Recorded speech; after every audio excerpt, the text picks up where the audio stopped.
여러분, 오늘 아침에 옷장 열고 옷 고르실 때 혹시 이런 생각 해보신 적 있나요?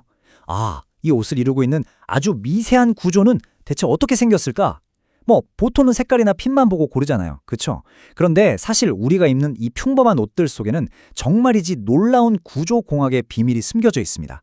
그래서 오늘 해설에서는요, 여러분의 옷장 속에 숨어 있는 이 정교하고 복잡한 건축물을 하나하나 역설계해 볼까 합니다. 자, 바로 시작해 볼까요? 자, 오늘 우리가 살펴볼 전체적인 로드맵입니다.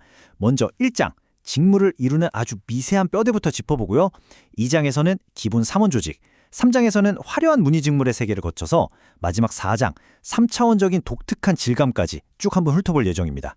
기초부터 차근차근 지식을 한번 쌓아 올려보죠. 그럼 1장, 직물의 뼈대부터 시작해볼까요? 옷을 구성하는 근본적인 DNA, 바로 경사와 위사입니다. 우리가 입는 모든 직물은 기본적으로 두 명의 메인 액터에 의해 만들어집니다. 바로 세로로 뻗은 경사와 가로로 교차하는 위사죠. 이 둘이 끊임없이 십자 형태로 교차하는 거예요. 그리고 여기서 절대 빠지면 안 되는 엄청난 조연이 하나 있는데요. 바로 원단 양쪽 끝에서 이 실들이 무너지지 않게 꽉 잡아주는 식서입니다. 옷감을 막 당길 때 이 식서가 텐션을 다 버텨주거든요. 한마디로 아주 든든한 단 역할을 해주는 거죠. 그런데 여기서 참 재밌는 구조적인 타협이 일어납니다. 세로 실인 경사는 가로 실인 위사보다 훨씬 꼬임도 강하게 들어가야 하고 빳빳해야 하거든요. 텐션을 버텨야 하니까요. 근데 그 말은 즉 완성되고 나면 이 팽팽하던 경사 방향으로 옷감이 훨씬 더 많이 수축하게 된다는 뜻이기도 합니다. 우리가 옷을 세탁기에 돌리고 났더니 묘하게 옷 길이가 확 줄어들어 있는 경험 다들 있으시죠? 그게 바로 이 경사와 위사의 구조적 차이 때문에 벌어지는 아주 과학적인 현상인 겁니다. 그래서 결국 중요한 건 이 실들을 얼마나 빽빽하게 촘촘하게 엮어내느냐겠죠. 우리는 이걸 밀도라고 부릅니다. 사방 1인치 이 좁은 공간 안에 대체 경사와 위사가 몇 가닥이나 들어가 있는지 특수한 직물 분의 경을 대고 아주 정밀하게 세어보는 거예요. 당연한 얘기지만 밀도가 꽉꽉 채워져 높을수록 원단은 훨씬 더 튼튼해집니다. 세탁해도 잘 안 줄어들고 처음 샀을 때 그 예쁜 형태를 아주 오랫동안 유지할 수 있는 거죠.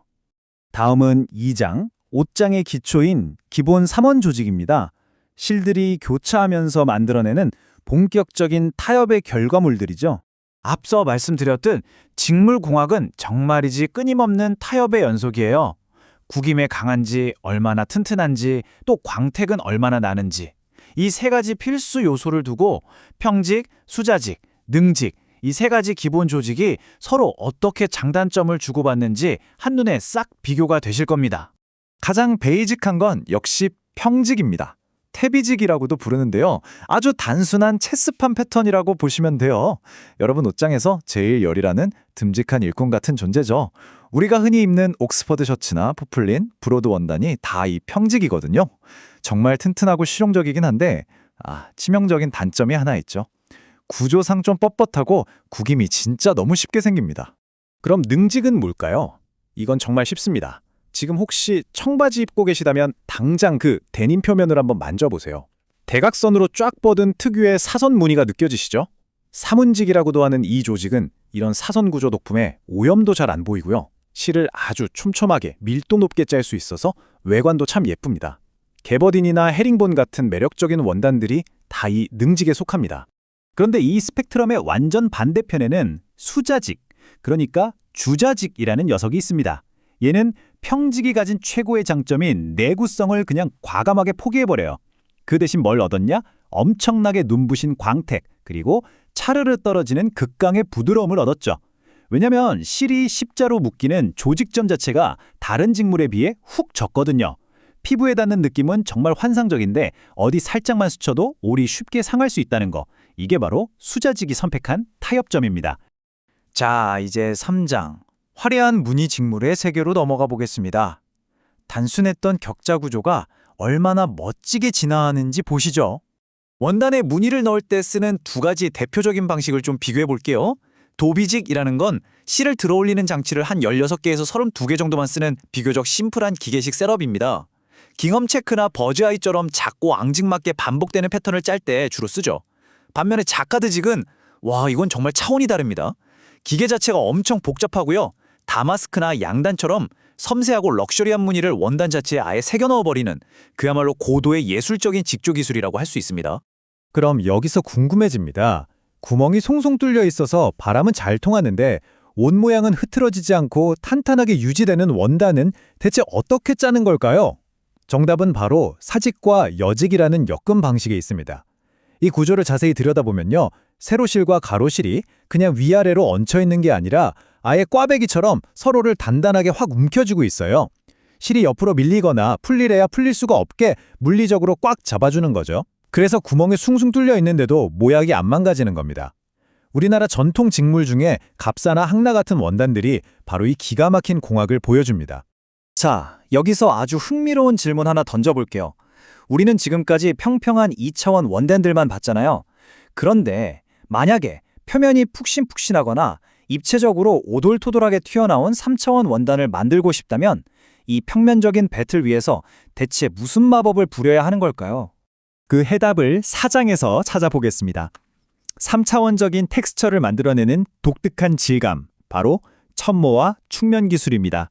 보통 파일 직물이라고도 불리는 이 첨모 직물들은 표면을 보송보송하게 융기시키기 위해 아주 특별한 방식들을 씁니다. 가로실을 이용해 골을 파놓은 코듀로이, 우리가 흔히 골덴이라고 부르는 원단이 있고요. 세로실을 이용해서 특유의 고급스러운 결을 만들어낸 벨벳도 있죠. 아예 처음부터 솜털이 푹실푹실한 특수한 실을 짜놓은 셔닐 원단도 있고요.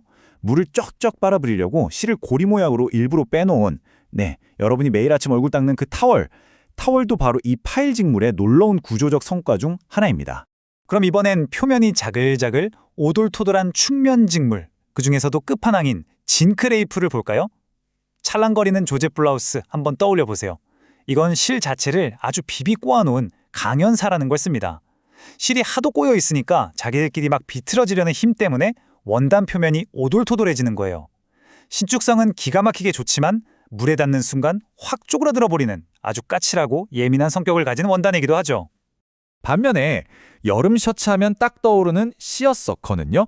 우글쭈글한 질감을 내는 방식이 완전히 다릅니다. 얘는 실을 꼬는 게 아니에요. 기계에서 세로 실을 당길 때 어떤 실은 팽팽하게, 어떤 실은 느슨하게 장력 자체를 다르게 세팅해버립니다. 팽팽한 실과 느슨한 실이 번갈아 직조되다 보니까 자연스럽게 그 특유의 올록볼록한 요철 줄무늬가 튀어나오는 거죠. 와, 기계 위에서 이런 계산을 해냈다는 거 진짜 똑똑한 공학적 해결책 아닌가요? 여러분, 내일 아침에 옷장 문을 여실 때요. 아주 잠깐이라도 좋으니까 옷감의 질감을 손끝으로 한번 가만히 느껴보세요. 우리가 매일 아무렇지 않게 걸치는 이 얇은 천안장이 사실은 현미경 단위에서 벌어지는 엄청나게 치열한 공학적 타협과 설계의 결과물이라는 걸 말이죠.